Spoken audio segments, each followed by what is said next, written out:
Haleluya, kita akan baca satu ayat ya. Kita baca dari Yohanes pasal ke-12. Ayatnya yang ke-24. Yohanes 12 ayat ke-24. Kita akan baca satu ayat ini bersama-sama. Sebagaimana tertulis di depan ya, Yohanes 12 ayat 24 kita baca bersama. 3, 4. Sesungguh-sungguhnya aku berkata kepadamu, jika biji gandum yang jatuh ke dalam tanah tidak mati, dia akan tetap sebutir. Namun jika dia telah mati, dia akan menghasilkan banyak buah. Amin. Silakan duduk. Puji Bapa Yahweh, kita bersyukur ya. Oleh kasih kemurahan Tuhan kita terus belajar dan diajar oleh Roh Kudus. Semakin hari semakin mengenal Dia semakin lebih dalam ya. Dan kita bersyukur kemarin ya kalau saya nggak salah ingat ya. Kita sudah belajar ya sebagian daripada kalau kita boleh katakan benih dari Bapa Yahweh. Ketika kita belajar tentang urut-urutan daripada daftar ya kelahiran daripada Yeshua dari Bapa Yahweh, terus Adam, seterusnya Bapa Abraham, seterusnya sampai kepada Yeshua sendiri. Ya kita mengucap syukur ya. Untuk membuktikan bahwa ada benih Elohim. Tetapi juga firman Tuhan katakan ada benih yang berasal dari si jahat. Ya. Itu semua memang ada di muka bumi ini ya. Ada benih yang baik, ada benih yang jahat. Firman Tuhan katakan yang baik itu hanya yang berasal dari Bapa Yahweh. Ya. Karena yang jahat dari sejahat itu, ya sejahat itu kan cuma punya 3 tugas yang besar, mencuri, membunuh dan membinasakan. Hanya tiga tugas utama. Ya, bertolak belakang dengan rencana Tuhan untuk menyelamatkan manusia. Semua ya. Tuhan mau menyelamatkan semua. Ya, laki, perempuan, besar, kecil. Semua sama-sama mempunyai hak yang sama. Tetapi kita harus sangat berhati-hati ya, karena kemarin semalam ya, ada orang yang ngomong, ya, Pak, ada yang membantah tentang apa namanya,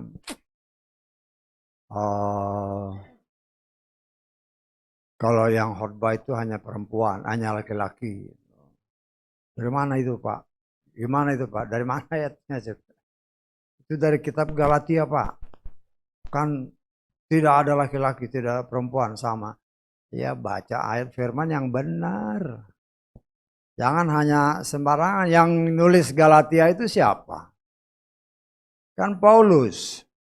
Yang nulis Korintus itu siapa? Ya Paulus.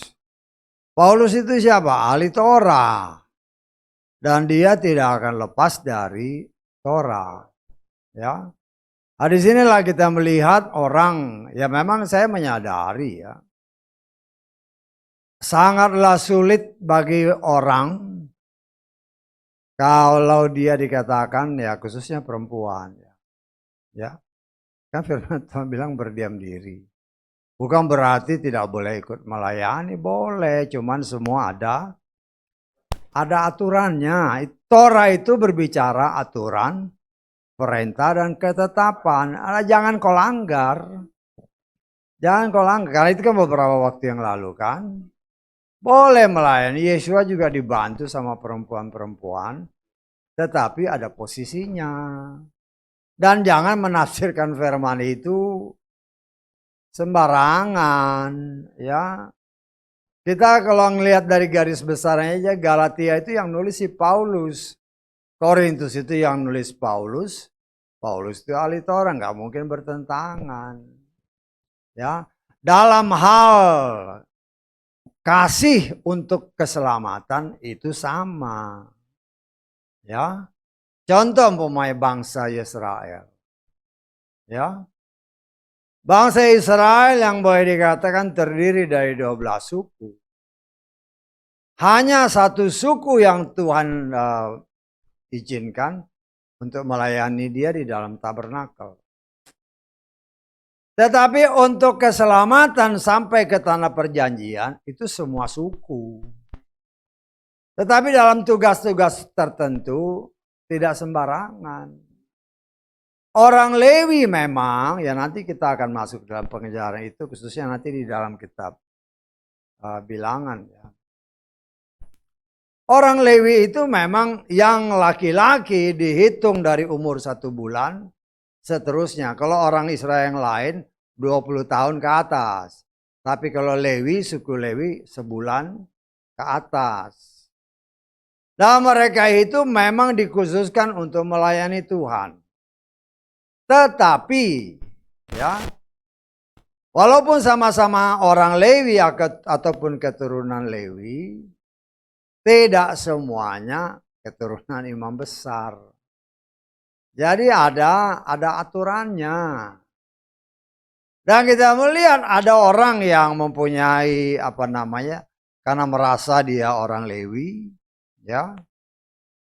Merasa orang Lewi seolah-olah ya Tuhan kan sudah atur semua. Tuhan itu sudah bilang yang menjadi imam itu ya hanyalah yang berasal dari Lewi, tetapi imam besar itu hanya keturunan dari Harun. Tetapi Tuhan kasih lihat, ya kita kasih lihat. Nah, kita baca sedikit lah ya. Supaya orang ngerti, jangan melanggar firman. Percuma kalau lawan Tuhan. Tuhan itu setia sama firman-Nya. Dan Tuhan sudah mengatur semua itu. Kau punya ambisi untuk melayani Tuhan. Tetapi ambisinya nggak murni hanya untuk supaya kelihatan sama orang. Engkau yang supaya diagung-agungkan ya hati-hati. Kita lihat di Bilangan pasal 16. Kita baca ayat 1 dulu lah. Nanti kalau saudara baca ya judulnya aja dulu Bilangan dalam kitab suci saya ini pemberontakan Korah. Siapa itu Korah? Ayat 1. Korah anak Yesar, anak Kehat, anak Lewi. Sama-sama orang Lewi. Ya. Serta Datan dan Abiram anak-anak Eliab dan On anak Pelet, anak-anak Ruben mengambil tindakan dan seterusnya. Ya, kita lengkap ke ayat ke 10. Ya. Kita baca 10 dan 11. Dia, Bapa Yahweh, membawa kamu dekat juga seluruh saudaramu, anak-anak Lewi bersamamu. Dan apakah kamu akan mencari jabatan imam juga? Dalam hal ini jabatan imam besar. Oleh karena itulah kamu dan seluruh kumpulanmu telah berkumpul bersama melawan Yahweh. Lalu Harun, siapakah dia? Sehingga engkau bersungut-sungut menentang dia. Jadi di dalam kalangan orang Lewi pun, Lewi kan punya beberapa anak. Cuman dari semua anaknya ini yang terpilih atau yang dipilih Tuhan hanya dari keturunan Harun sebagai imam besar. Tetapi yang lain-lain iri, ingin supaya juga mereka mempunyai jabatan sebagai imam besar. Nggak bisa. Ya, jangan melawan Tuhan. Ya. Ya. Saya sih sangat menyadari ya karena pertanyaan itu kan yang kemarin saya katakan, Pak ada yang nentang gitu, perempuan nggak boleh khotbah. Itu tertulis dalam, kita lihat aja lah ya Galatia. Tapi ya sayangnya dia nggak baca semua, ya. Hanya lihat sama laki dan perempuan kan Pak. Lu sama dalam hal apa? Galatia pasal 3 ayat ke 28. Ya. Tidak ada lagi orang Yahudi atau Yunani, tidak ada lagi hamba atau orang merdeka. Tidak ada laki-laki dan perempuan, karena kamu semua adalah satu di dalam Hamasya Yeshua. Wah, ini ayatnya Pak. Jadi boleh lah baca ayat yang benar, baca di atas-atasnya. Dalam hal iman, dalam hal keselamatan, semua sama. Ketangkap ya? Jadi jangan sampai, saya kadang-kadang sedih kalau ada orang yang mau membela diri pakai firman dengan maksud tujuan yang salah. Lo jangan, kadang-kadang orang seolah-olah karena firman itu kan ya mungkin keluar dari mulut ini, seolah-olah saya yang menentang, bukan saya yang menentang. Saya ini hanya sebagai penyambung lidahnya Tuhan, mengingatkan ada tertulis, ya. Ada tertulis, bukan tersirat, ya. Jadi kalau yang tertulis itu engkau tidak ikuti, engkau kan firman Tuhan berbicara, ya. Dosa adalah pelanggaran terhadap Torah. Torah itu apa? Aturan, perintah, dan ketetapan Tuhan. Semua itu ada aturannya. Karena berbicara, kita kan selalu bilang kerajaan sorga. Yang namanya kerajaan sorga itu ada rajanya, ada perdana menterinya, ada urutannya. Dan kita nanti di mana kita nggak tahu, ya. Itu tergantung keadaan kita sekarang, ya. Jangan punya iman yang picik, yang penting nanti saya ada di sorga. Lah, bukan seperti itu, ya. Nah, disinilah saya sebagai pelayan Tuhan, saya hanya berkewajiban untuk mewartakan apa yang tertulis, bukan tersirat. Ya, saya ingatkan saudara karena ada orang bilang tersirat. Itu pembodohan, itu anti Hamasiah itu ya. Tuhan tidak pernah satu ayat pun menyatakan ada tersirat, nggak ada. Yang ada adalah ada tertulis. Tersirat itu hanya di otaknya yang kotor aja, sehingga menyesatkan orang. Lo itu bukan sembarangan ya. Pelayan Tuhan siapapun juga kalau dia berani ngomong seperti itu dia tuh anteknya setan. Sudah menyesatkan, sudah lari dari firman. Tapi kadang-kadang dia nggak ngerti kalau dia jadi antek setan. Ya, nggak ngerti dia jadi antek setan. Ya, karena dia sudah melenceng jauh. Dan memang ya kita harus lihat. Orang yang seperti itu, apa yang dikatakan oleh kitab Timotius ya. Kebenaran ya, satu kebohongan, pengetahuan palsu yang tidak benar. Kemudian dianggap sebagai kebenaran, itu membuat orang melenceng iman. Ya itu kan tertulis kan, kita baca 1 Timotius berapa itu. Masih ingat nggak? 1 Timotius berapa?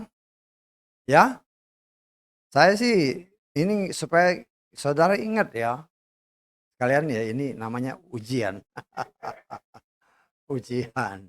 Loh, jadi nanti kalau saudara memberitakan firman, aduh ada tertulis tuh. Ya di mana? Jangan hanya ngomong ada tertulis. 1 Timotius pasal ke-6. Ayat ke-20-21. Kita mengucap syukur ya. Ayat firman Tuhan ini kan kadang-kadang jarang terekspos ya. Padahal di situ ada banyak rahasia yang saya percaya akhir zaman ini disingkapkan ya. Dan banyak orang yang memang tidak memperhatikan hal itu, tapi kita belajar dari situ.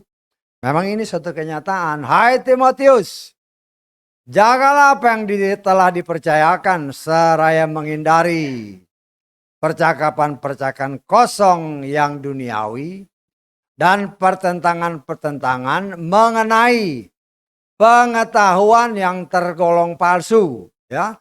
Pengetahuan yang tergolong palsu. Ya, dalam terjemahan lain pengetahuan palsu. Kemudian sudah tahu palsu diakui.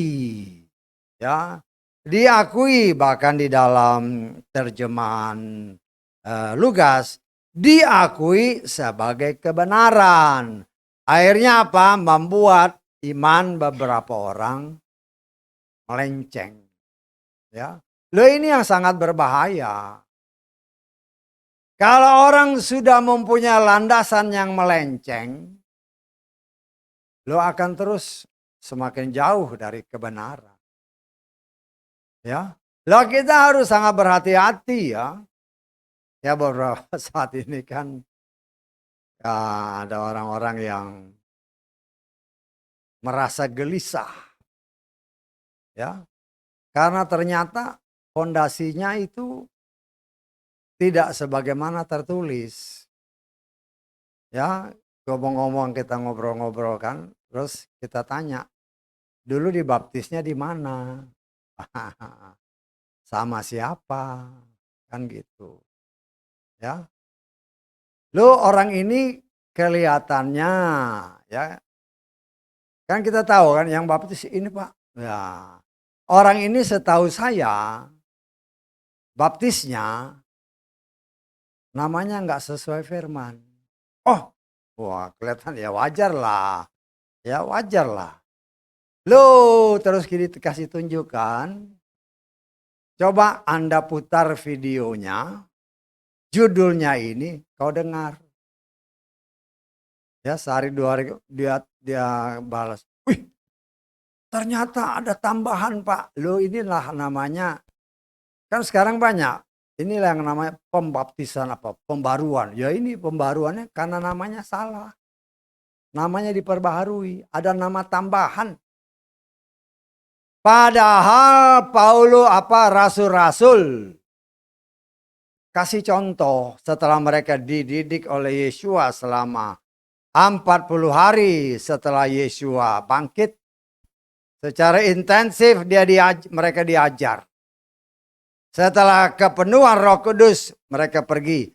Mereka membaptis hanya di dalam nama Yesua Hamasya. Titik, jangan ditambahin. Kalau dibaptis sama orang itu, iya Pak, ada tambahan kok? Ada Pak. Ya itu, hati-hati. Saya bilang, kalau dibaptisnya benar, kalau dibaptisnya dengan orang yang benar, dan dibaptisnya dengan nama yang benar, itu oke. Ya, kalau dibaptisnya caranya nggak benar, bukan dikubur, bukan diselam, artinya sudah disqualified sama sorga berdasarkan firman kan. Kalau dia sudah tidak dikubur berarti sudah salah. Terus namanya nggak benar, lo itu salah. Ya. Kemudian kalau yang orang yang nggak benar Pak, laki-laki yang harus baptis, tidak bisa perempuan. Kalau 3 syarat ini tidak dilakukan, ya, bagi saya bukan soal salah benernya. Dalam pandangan saya itu belum dibaptis. Belum dibaptis. Karena caranya nggak bener. Orang yang nggak bener, namanya nggak bener. Lah orang ini jadi bingung. Gimana ya Pak ya? Saya dibaptis dengan nama yang kayak begitu Pak. Ada tambahannya. Harusnya Yesua Hamasya berhenti. Ini ada tambahannya. Ya koreksi diri aja, berdoa aja. Karena apa? Karena Tuhan setia sama firman-Nya. Dan kitab Torah menyatakan jangan kau tambahi dan jangan kau kurangi. Apalagi itu basic kan.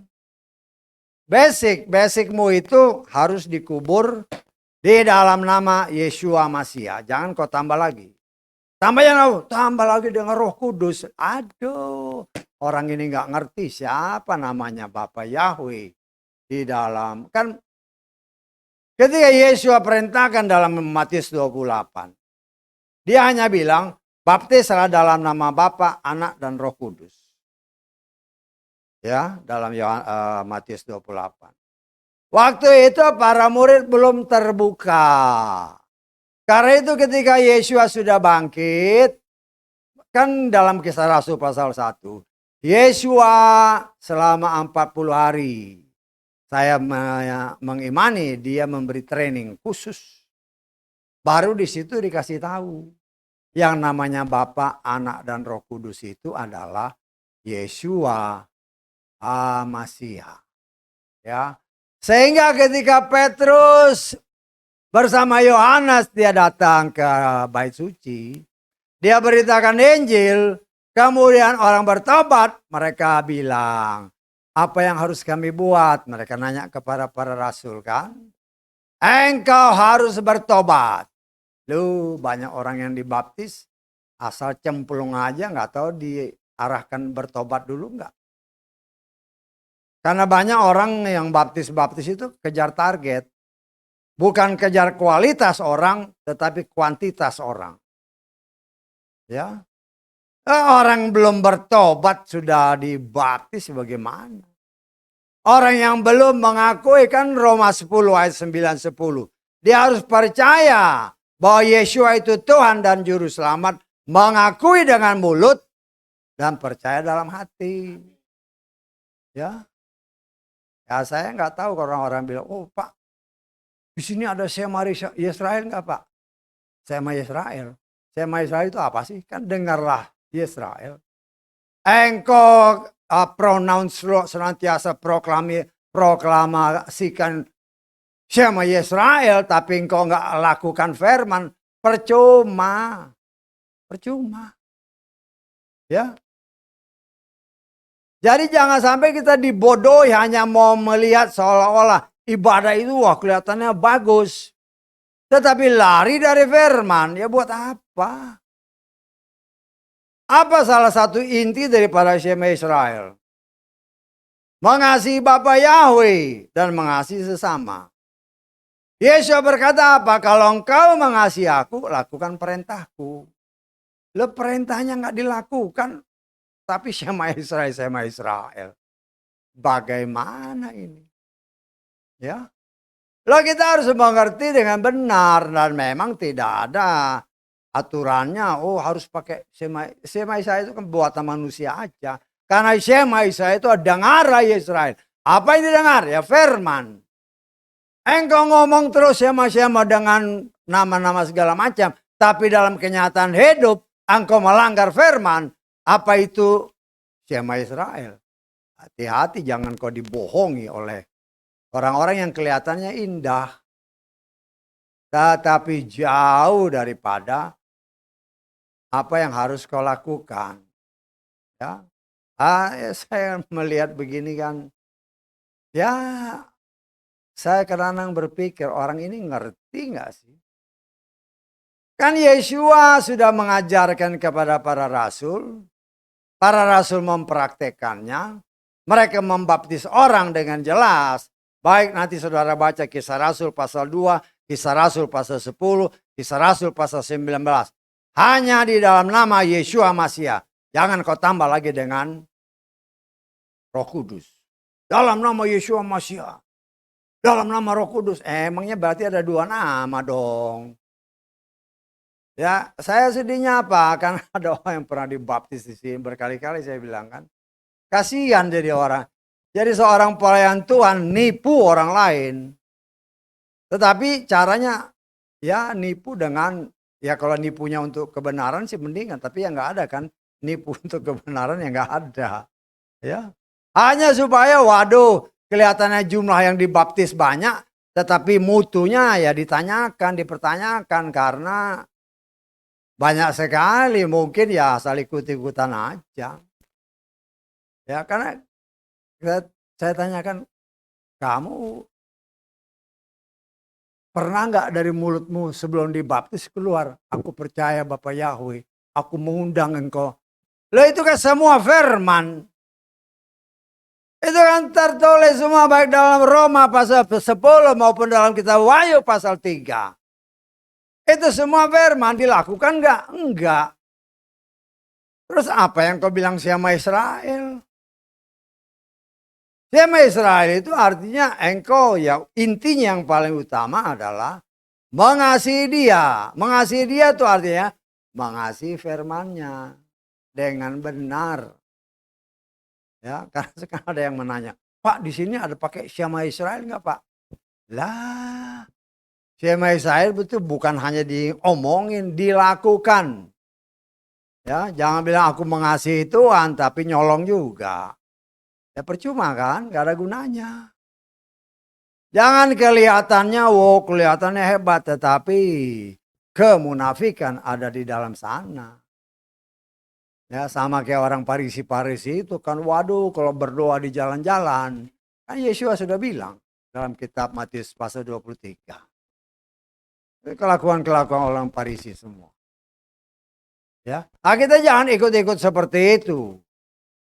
Ya, kita coba mempraktekkan firman Tuhan, ya apa yang dipraktekkan oleh para rasul yang gampang-gampang, nggak susah-susah. Tetapi hal itu memang dibutuhkan suatu sesuai dengan ayat yang tadi kita baca. Ya, benih itu kalau dia jatuh ke tanah dan dia tidak mati lagi, nggak akan ada gunanya. Ya, nggak akan ada hasil, dia tidak akan bisa bertumbuh. Ya memang dalam kenyataan ya, kalau ya karena saya kebetulan suka main di kebun-kebun itu kan, umpamanya ada biji mangga gitu kan, habis dipotong kan dibuang gitu kan, ya dibuang. Ah dia mati dulu baru dia bertumbuh. Jagung juga kalau dia nggak mati dia nggak tumbuh, tapi setelah mati dia tumbuh. Tadinya kan satu biji, karena dia mati dia tumbuh, dia menghasilkan banyak biji, banyak buah. Lah itu satu perumpamaan yang sangat luar biasa yang Tuhan berikan. Sehingga kita pun akan sangat berhati-hati ketika ada orang yang mau nanya-nanya kan. Saya kan ya mau ucap syukur juga, wah ada yang mungkin dalam hal nanya tapi ya sedikit protes, sedikit nggak setuju.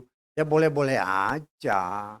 Cara penafsiran saya dengan cara penafsiran orang khususnya di luar sana bahkan jemaat bisa berbeda, tetapi saya sebagai pelayan Tuhan saya harus bisa bertanggung jawab dengan apa yang dinyatakan yang keluar dari mulut saya. Saya harus bisa jelaskan. Ya. Saya harus bisa jelaskan dan saya harus bisa menjelaskannya dengan mengandalkan firman. Kalau enggak percaya juga, yaitu urusanmu dengan Tuhan. Bukan dengan saya, karena saya hanya menjelaskan firman. Ya. Karena firman itu adalah rahasia yang sangat besar. Ya. Kalau dikatakan ada benih Tuhan, kitab Lukas pasal 3, itu jelas itu benih Tuhan semua. Ya, dari mulai Yesus sampai terus ke bawah. Adam dan anak Elohim. Berarti kan benihnya dari Elohim. Ya. Kita belajar untuk mengetahui, ya berkali-kali kan banyak orang yang memang sulit menerima ada benih Tuhan, ada benih setan, walaupun itu tertulis. Ya. Apalagi kalau diceritakan asal usulnya si setan ini. Karena mereka mentok di Kejadian pasal 4. Ini lihat, Adam bersetubuh dengan si Hawa. Lahirlah Kain. Perhatikan baik-baik, apakah dikatakan di situ bahwa Kain itu anak Adam? Enggak ada ayatnya. Adam dan Hawa bersetubuh, lahirlah Kain. Memang apa hubungannya? Bukan berarti sekarang kan zaman-zaman sekarang ini kan. Suami istri, ya sering kali kan suami istri sudah Kain sekian tahun punya anak. Gak taunya anaknya itu bukan anak dari suaminya. Pernah sering kali dengar kan? Suami sama istri kawin terus punya anak. Ya.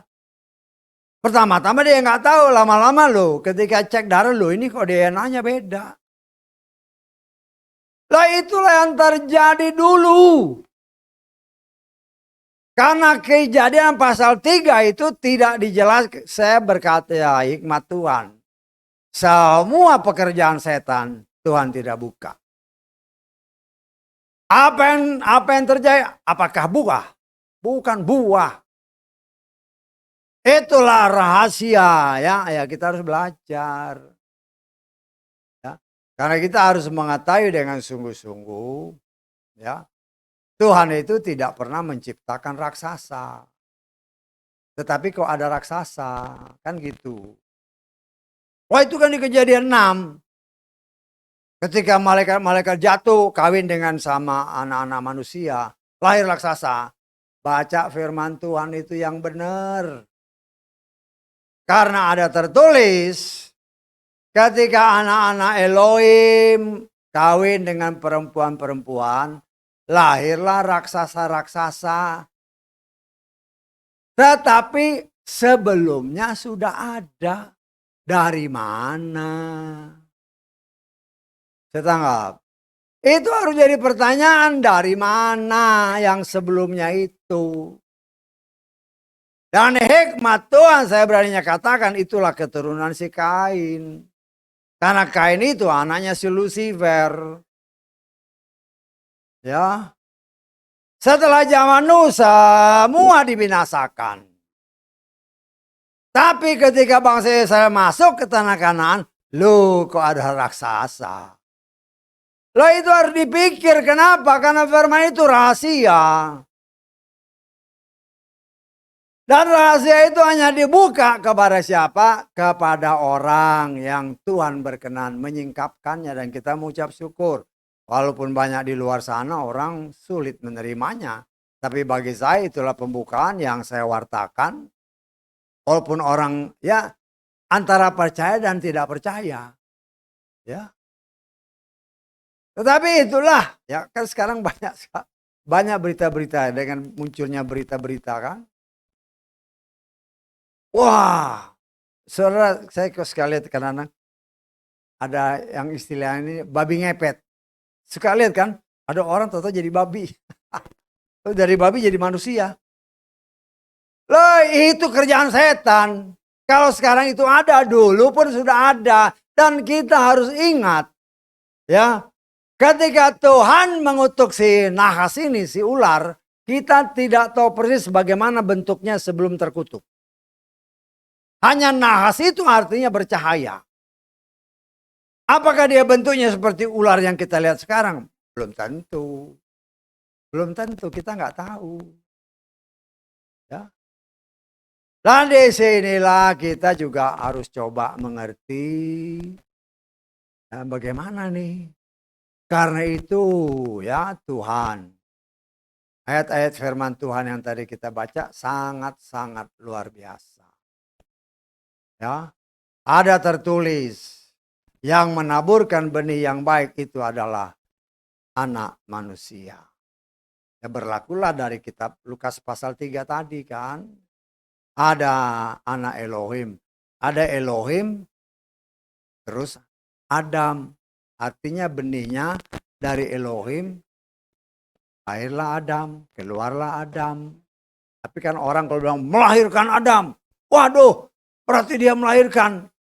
Siapa bidannya? Lah ini orang yang tidak beriman ya susah berbicara dengan orang-orang seperti ini.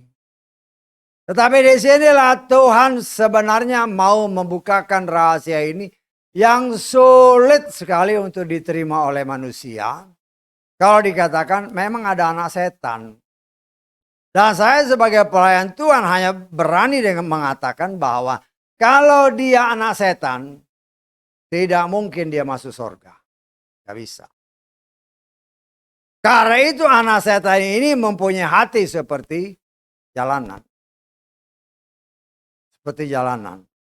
Orang yang seperti hati jalanan kan firman ditabur, ya benihnya dimakan sama urung ya udah. Tetapi ya, jadi kita harus perhatikan apa yang Yeshua katakan perumpamaan itu. Ada yang tanahnya seperti yang berbatu. Ada yang tanahnya bersemak belukar. Ya. Ada yang tanahnya subur, tapi suburnya ada yang menghasilkan 30, 60, 100. Kita harus ingat bahwa Bapa Yahweh senantiasa menghendaki yang sempurna. Artinya yang 100. Jadi jangan puas, mungkin kita hati subur, tetapi engkau hanya 30. Mungkin 60. 100 itu yang Tuhan kehendaki. Karena itu seperti yang tadi berkali-kali disaksikan kan. Kita harus terus-menerus juga koreksi diri. Kita ini yang mana? Hati yang bersemak belukar, ya.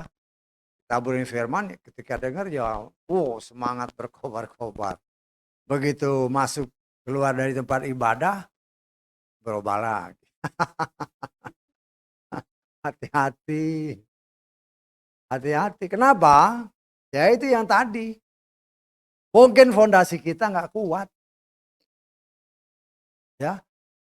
Fondasinya nggak kuat. Kenapa? Karena awal dari fondasi itu apa? Baptisan. Awal dari iman kita bertemu itu baptisan. Kalau baptisannya salah, terusnya akan melenceng. Kenapa? Karena belum dalam pandangan Tuhan itu belum dibaptis. Belum dibaptis. Ya. Lah saya sebagai pelayan Tuhan sih ngomong apa adanya aja. Orang yang sudah dibaptis pun belum tentu selamat. Karena kan di luar sana juga ya kadang-kadang yang namanya penyembah-penyembah Bapa Yahweh ini juga baptis supaya selamat. Jangan ngomong salah. Baptis itu awal dari proses untuk keselamatan. Tetapi baptis itu bukan jaminan kau selamat. Gak bisa. Jangan diputar balik mulutmu. Karena ada yang senantiasa harus baptis supaya selamat. Jangan diputar mulutmu sama setan. Contohnya apa? Yudas itu sudah dibaptis. Yudas itu saya menafsirkan. Namanya pernah tertulis dalam kitab kehidupan. Enak aja. Ada tertulis. Kau baca yang benar dalam Lukas pasal ke-10 ayat 20. Loh itu kita harus coba kaitkan. Ya. Kan sayang kalau nama kita sudah tertulis. Karena kita tidak setia. Ya udah disetip namanya. Dulu istilahnya disetip. Atau sekarang masih disetip ya. Disetip. Dihapus. Dari kitab kehidupan. Kasihan kan. Ya. Loh kita tidak mau seperti itu. Kita mau tinta emas. Nama kita ditulis di dalam kitab kehidupan kalau kita benar-benar setia. Karena itu kita yang adalah benih daripada Tuhan. Yang memang Yeshua sendiri taburkan. Berbicara tanah, berbicara dunia ini. Kita yang menjadi benih ini, firman Tuhan katakan yang tadi kita baca. Kalau kita tidak mati terhadap tanah, kalau kita tidak mati terhadap dunia, jangan harap akan tumbuh, gak bisa. Karena itu Yeshua berkata, firman Tuhan berkata, matikanlah daging. Karena semua keinginan daging, keinginan mata dan keangkuhan hidup itu bukan dari Tuhan, tetapi berasal dari dunia. Loh kita belajar, ya, bukan mau sok-sokan, tapi kita belajar untuk bisa mematikan kedagingan ini pelan tetapi pasti. Dibakar biar dibakar habis oleh firman Tuhan yang lebih seperti api yang menghanguskan. Dan firman Tuhan itu seperti api yang menghanguskan juga seperti palu godam. Lah namanya dibakar oleh api. Kalau kita masih hidup ya sakit. Kenapa bisa hidup? Karena kau tidak dibaptis dengan benar. Bisa tangkap? Orang yang dibaptis itu harus mati. Baru dikubur. Tetapi karena tidak dikubur dengan benar, dengan nama yang benar, dengan cara yang benar, ya nggak mati. Sehingga ketika diproses, dibakar oleh firman, berontak. Karena masih rasa sakit. Ya, masih rasa sakit. Tetapi apabila kita sungguh-sungguh Tuhan, kan dia bertobat dulu. Kan Petrus bilang ketika orang-orang Israel di bait suci, apa yang harus kami buat? Bertobat dan beri dirimu dibaptis. Bertobat itu artinya benar-benar tobat terhadap semua kelakuan-kelakuan yang lama. Itu harus diakui, itu harus dibuang, dibersihkan. Baru masuk ke dalam baptisan. Masuk dalam baptisan pun harus dengan cara yang benar. Nama yang benar, orang yang benar. Kalau tidak, ya sudah. Ketika diproses, dibakar sama api, berontak. Kenapa? Karena gak mati beneran. Karena belum mati dagingnya. Kenapa? Karena proses pertobatannya gak ada. Ya. Tetapi apabila kita mau sungguh-sungguh bertobat, mengakui dosa, mati terhadap dunia. Kita ini benih yang baik.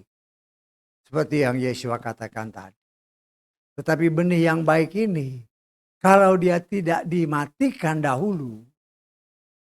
Karena itu Yesua berbicara kepada Nikodemus. Kalau engkau tidak dilahirkan dari air dan roh, jangan harap engkau bisa masuk surga.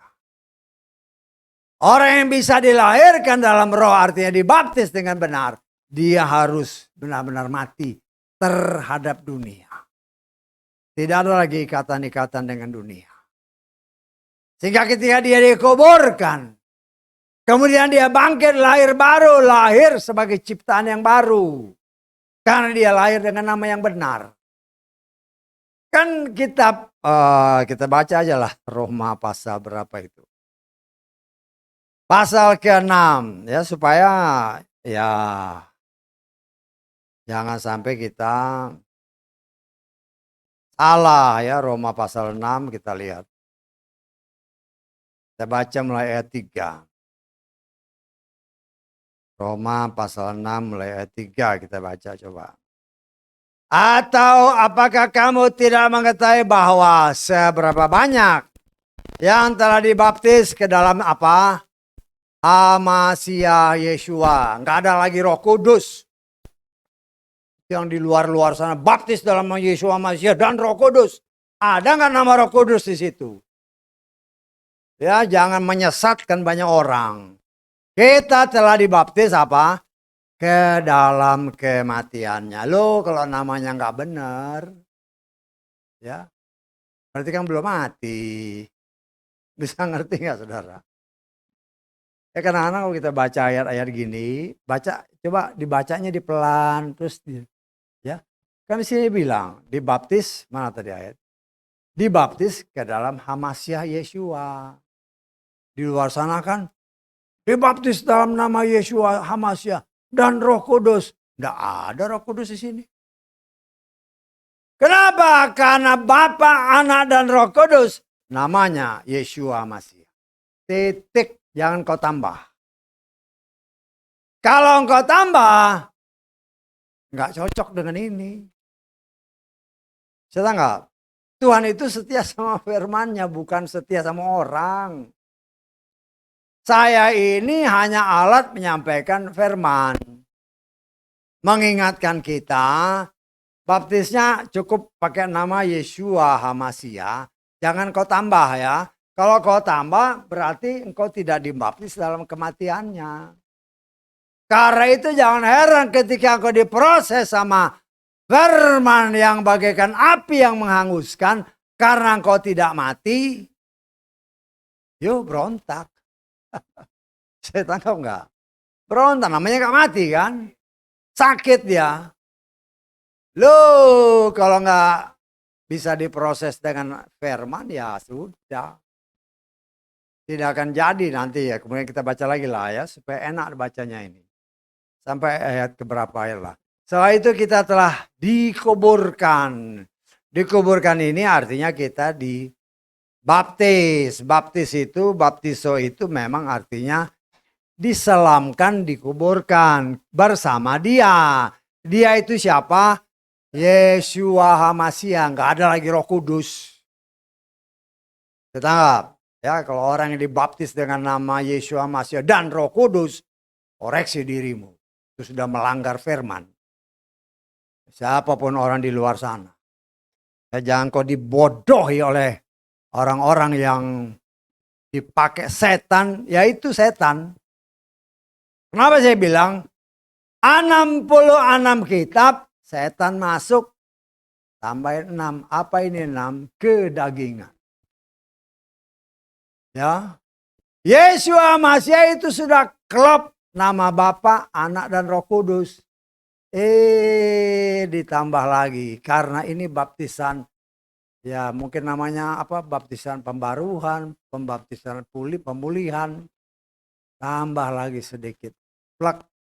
Tidak sesuai dengan ini. Artinya engkau nggak mati. Karena itu ketika engkau diproses oleh firman, kepanasan. Tetangga, kepanasan karena nggak bisa dikubur dengan nama yang benar. Kalau kita sudah dikubur dengan nama yang benar, dibakar sama api pun, ya tenang aja, namanya udah mati, ya. Udah mati terhadap dunia, ya mati terhadap dunia. Tetapi kita hidup bagi dia. Kita lihat. Dikubur bersama dia melalui baptisan ke dalam kematian supaya sama seperti HaMashiach telah dibangkitkan dari orang mati oleh kemuliaan Bapa, demikian pula kita harus berjalan dalam pembaruan hidup. Sebab jika kita telah menjadi satu dengan keserupaan kematiannya, demikian pula kita akan disatukan oleh kebangkitannya. Dengan mengerti hal ini bahwa manusia lama kita telah disalibkan supaya tubuh dosa kita hilang, dilenyapkan sehingga kita tidak lagi menghamba kepada dosa dan seterusnya. Kita harus ingat benar-benar ini basic, ini fondasinya. Kalau fondasinya sudah salah, engkau tidak dikubur dengan nama yang benar, ketika engkau diproses dengan firman yang bagian api yang menghanguskan, engkau pasti menjerit, dagingmu tidak bisa terima. Kalau dagingmu tidak bisa menerima, engkau tidak akan, karena ada tertulis.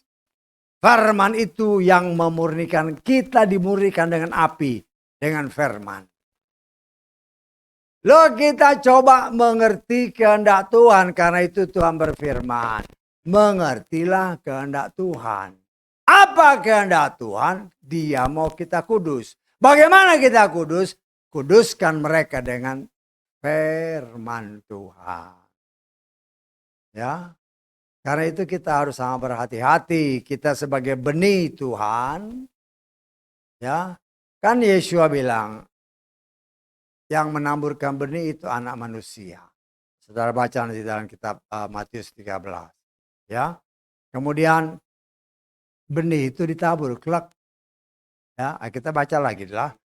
Karena benih itu yang nabur anak manusia. Kita baca Matius 13. Ya, ntar kok nggak nanya-nanya, kata gembala lagi Matius 13, baca gitu kan. Kita lihat di dalam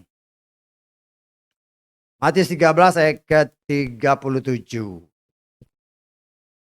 Seraya menanggapi dia atau Yeshua berkata kepada mereka, dia yang menaburkan benih yang baik adalah anak manusia, yaitu Yeshua. Yeshua menaburkan atau mengirimkan saudara dan saya, mengutus saudara-saudara saya sebagai benih-benih yang berasal dari dia, dikirim ke bumi, dikirim menjadi satu dengan tanah. Tetapi kita, kalau kita mau berbuah, kita harus mati terhadap tanah.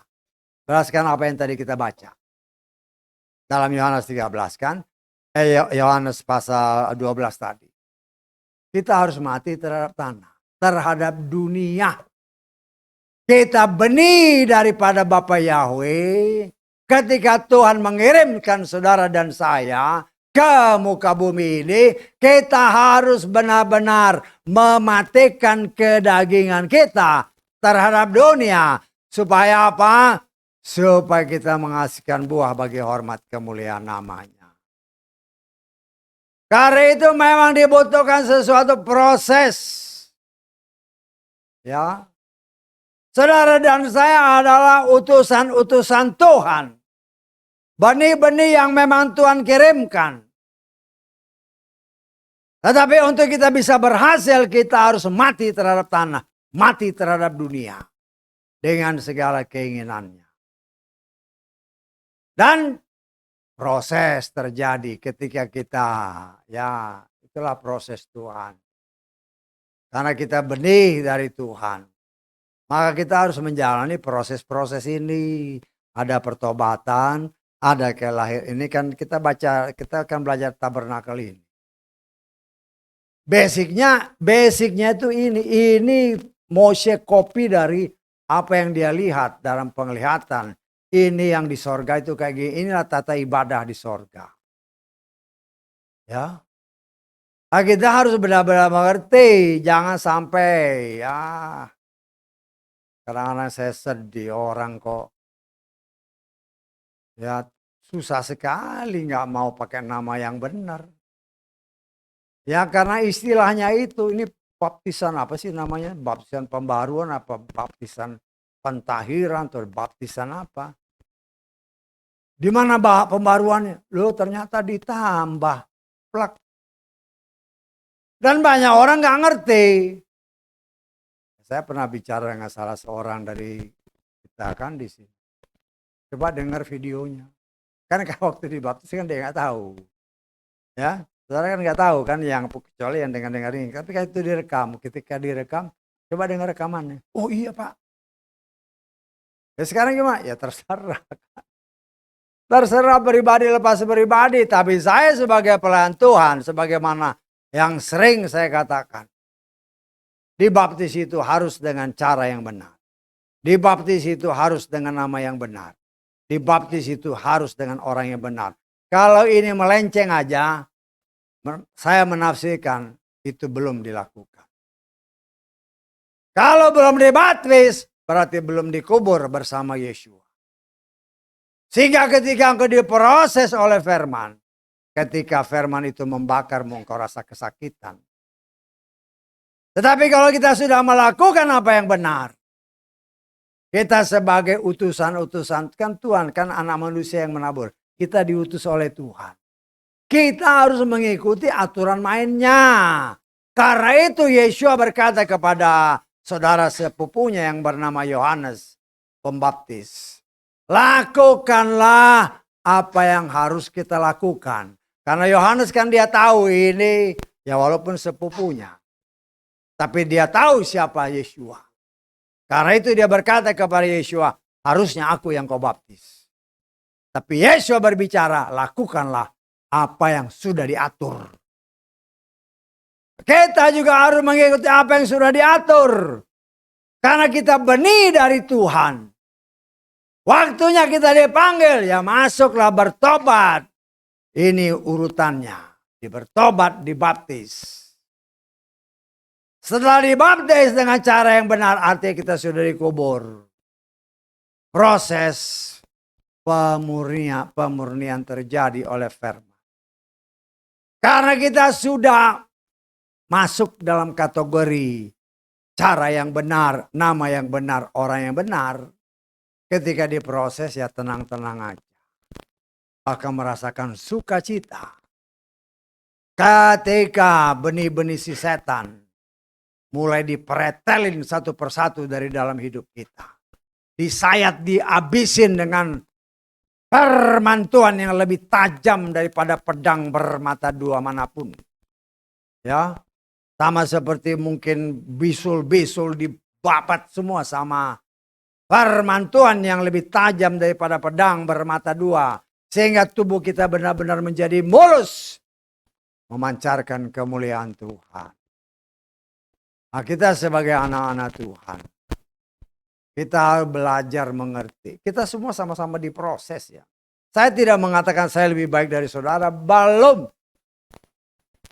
Kita semua sama. Hanya saya dipakai Tuhan, memiliki atau dipercayakan paling sedikit menurut pendapat saya ada 2 jawatan dari 5 jawatan yang dipercayakan. Paling sedikit saya sebagai gembala, saya sebagai pengajar. Dari 2 dari 5 jawatan saya rasakan itu dipercayakan Tuhan kepada saya. Saya coba memberikan yang terbaik, mengajarkan yang terbaik yang tidak melenceng dari firman. Walaupun itu banyak ditentang oleh orang. Tetapi karena saya berpedoman kepada firman, terserah orang mau menentang ya terserah. Nggak jadi masalah. Karena setan juga memang menentang firman. Yang menjadi penghiburan saya. Ketika kita mewartakan firman, jangankan saya. Yesus aja ditolak. Para nabi juga ditolak. Kenapa? Karena kita bukan dari dunia ini. Karena itu Yesus berkata, karena engkau bukan dari dunia, jangan heran kalau dunia nolak. Engkau tidak memberitakan untuk mengenakan telinga, tetapi untuk membersihkan manusia dari semua apa yang ditanamkan setan kepada mereka yang menamakan diri anak-anak Tuhan. Tapi karena ini adalah anak-anak Tuhan yang memang sudah dipilih oleh Tuhan untuk diselamatkan. Dan mereka mau belajar taat dan setia. Tadi kan berkali-kali disaksikan. Taat dan setia itu memang proses. Proses. Ya. Ya memang namanya proses ya kita juga harus bisa saling menahan diri. Kita ini kan dalam proses, dalam perkataan si Paulus kan, aku sudah mempertunangkan engkau dengan satu pribadi yaitu Yeshua Mashiach. Kita kan di sini ada anak-anak Tuhan jadi tunangan kan. Kalau ini kan ya kalau dia melenceng kan ada cemburu ya wajar. Karena ini bagian dari ya boleh dikatakan walaupun masih 50-50 kan. Kita pun demikian dengan Yeshua. Dia sendiri sudah memproklamirkan dirinya. Aku Elohim yang cemburuan. Kalau kita melenceng sedikit, dia sebagai tunangan kita. Pasti dia cemburu, dia marah. Loh kalau dia marah, ya ayah kan. Nah disinilah kita melihat, kita belajar mengerti. Dalam proses pertunangan itu kan saling belajar. Kita mengerti dia, dia mengerti kita. Dia pasti ngerti kita karena dia Tuhan yang Maha Kuasa. Tetapi kita, bagaimana kita mengerti dia? Ada tertulis. Itu semua pribadi dia. Belajarlah untuk mengerti. Pelajari dengan sungguh-sungguh. Sehingga kita tidak membuat dia sakit hati. Ya, karena kita sedang dipersiapkan sebagai pengantin Hamasya. Saudara dan saya benih-benih yang Yeshua taburkan ke muka bumi. Supaya kita menjadi saksi. Di tengah dunia yang gelap ada tertulis dalam kitab Filipi. Jadilah engkau bintang-bintang yang memancarkan kemuliaan Tuhan. Apa yang dinubuatkan atau yang dikatakan Bapak Yahweh kepada Abraham. Keturunanmu seperti bintang. Ya, jangan anggap sepele. Abraham itu keturunan dari Bapa Yahweh. Berdasarkan Lukas pasal 3. Kalau kita urut dari Bapa Yahweh sampai kepada Yeshua ada Abraham di sana. Artinya keturunan Elohim harus memancarkan kemuliaan seperti bintang-bintang di tengah kegelapan dunia. Supaya kita bisa memancarkan kemuliaannya, menarik jiwa-jiwa yang masih ada dalam kegelapan. Datang kepada dia. Karena itu saudaraku yang dikasih oleh Bapa Yahweh. Ya, sekarang kan tahun 25 cepet loh. Ini udah mau tanggal berapa? Tanggal 5. Tahu-tahu udah akhir bulan. Udah akhir bulan, Januari, Februari, ya cepet. Ya, tahu-tahu udah akhir tahun. Memang sangat cepat. Terus bagaimana persiapan kita? Tidak ada seorang pun yang tahu pada umumnya kapan waktunya. Apakah dia datang ataukah kita yang pergi menghampiri dia. Tapi selama kita siap, Tuhan, aku siap. Tapi siap yang benar. Jangan mulutnya siap, tapi kelakuannya nggak siap. Jangan membohongi diri sendiri. Ya, kadang-kadang kita membohongi diri sendiri. Siap, amin, amin, amin. Kelakuannya masih nggak beres, main amin, amin aja. Ya, jangan itu sifat-sifat ini kan Tuhan yang baru, berubahlah. Semakin hari semakin indah, semakin memancar kemuliaan Tuhan. Dan itu hanya dapat terjadi bukan karena orang lain, tetapi karena kita sendiri mau. Kita yang merubah diri kita dengan pertolongan Roh Kudus pasti berubah. Kita tidak akan pernah bisa merubah diri kita sendiri dengan kekuatan sendiri. Tidak mungkin. Tetapi Roh yang di dalam kita dan firman yang telah kita makan setiap hari, roti kehidupan yang kita makan setiap hari. Dengan pertolongan Roh Kudus kita bisa mengerti, kita bisa mempraktekannya, dan itulah yang memproses kita. Sehingga sadar atau tidak sadar, iman kita bertumbuh sesuai kehendaknya. Kalau sudah lihat kan anak-anak ini kan, beberapa tahun yang lalu kan masih kecil-kecil, masih ngerangka-ngerangka. Sekarang bisa lari, bisa gini. Kenapa? Makan. Tapi mereka nggak sadar kalau mereka bertumbuh. Begitupun iman kita. Kalau kita makan roti kehidupan yaitu firman Tuhan. Kita nggak sadar tetapi iman kita akan bertumbuh, bertambah. Sampai sempurna. Sehingga ketika kesempurnaan itu terjadi. Anytime kapan Tuhan datang. Tuhan, aku siap. Ya. Karena itu mari saudaraku di dalam tahun yang baru. Sama-sama kita maju. Sama-sama kita berjalan bergandengan tangan. Ya. Kalau mungkin ada hal-hal yang tidak baik. Ya tadi kan cerita-cerita ada yang dendam atau marah sama orang. Buang aja. Tuhan, aku mengampuni dia. Ya. Walaupun orang itu mungkin nggak mau mengampuni kita, ya biarin aja. Ya. Jangan ya berdoa aja. Bagi semua orang ya, bukan suatu dua orang. Kita semua ini kan ya seringkali juga ada masalah dengan orang. Karena itu ya kita berdoa Tuhan, ya kita harus akui, kita kan yang tahu diri kita. Ya ngomong aja Bapak, ini aku kadang-kadang masih kurang serak nih masih ini nih. Ya kan? Kadang-kadang aku lagi ini dia matanya melirik-melirik nih ya. Udah, apalagi cewek-cewek kan. Waduh, kalau dilihat sedikit, waduh dia melirik-lirik. Kok tadi aku dilirik-lirik kenapa ya? Langsung curiga ya, mungkin kau cantik makanya dia lirik. Betul nggak? Ya kita harus berpandangan yang positif aja lah. Belajar untuk berpikiran positif karena semua orang dikasihi Tuhan. Ya, karena itu kita maju bersama untuk kemuliaan Tuhan. Siap anytime Tuhan.